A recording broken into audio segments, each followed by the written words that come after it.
Thalassery നിയോജകമണ്ഡലത്തിലെ Jal Jeevan mission അമൃത് കുടിവെള്ള പദ്ധതികളുടെ പുരോഗതി സംബന്ധിച്ച് നിയമസഭാ സ്പീക്കർ എൻ ഷംസീറിന്റെ അധ്യക്ഷതയിൽ സ്പീക്കറുടെ ചേംബറിൽ വാട്ടർ അതോറിറ്റി ഉന്നത ഉദ്യോഗസ്ഥരുടെ യോഗം ചേർന്നു.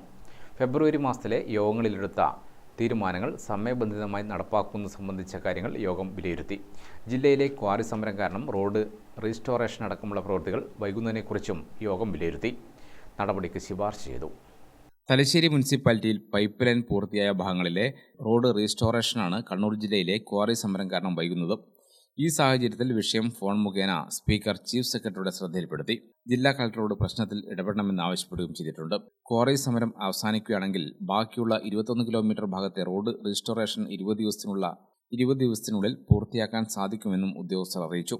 കോടിയേരി മേഖലയിലെ കുടിവെള്ള പ്രശ്നം പരിഹരിക്കുന്നതിന് സ്റ്റേറ്റ് പ്ലാനിൽ വിവിധ സ്കീമുകളിൽ 16 കോടി രൂപ ലഭ്യമാക്കി പദ്ധതി നടപ്പാക്കും.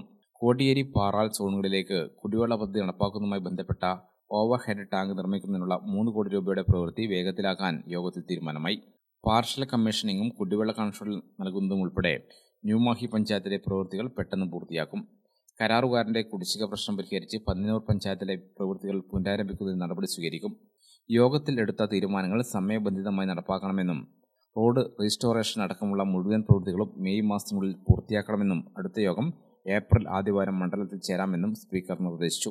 Water authority technical member T B, executive എഞ്ചിനീയർമാരായ S Shobha, B Riju, D Bijeesh, chief എഞ്ചിനീയർമാരായ സൈജു പുരുഷോത്തമൻ, സജീവ് രത്നാകരൻ, കണ്ണൂർ മേഖലാ superintending engineer K Sudeep, New Mahe ഗ്രാമപഞ്ചായത്ത് വൈസ് പ്രസിഡന്റ് അർജുൻ പവിത്രൻ, സ്പീക്കറുടെ private secretary T Manoharan Nair, additional private secretary S K Arjun എന്നിവർ യോഗത്തിൽ പങ്കെടുത്തു. ഗ്രാമിക ന്യൂസ്, തലശ്ശേരി.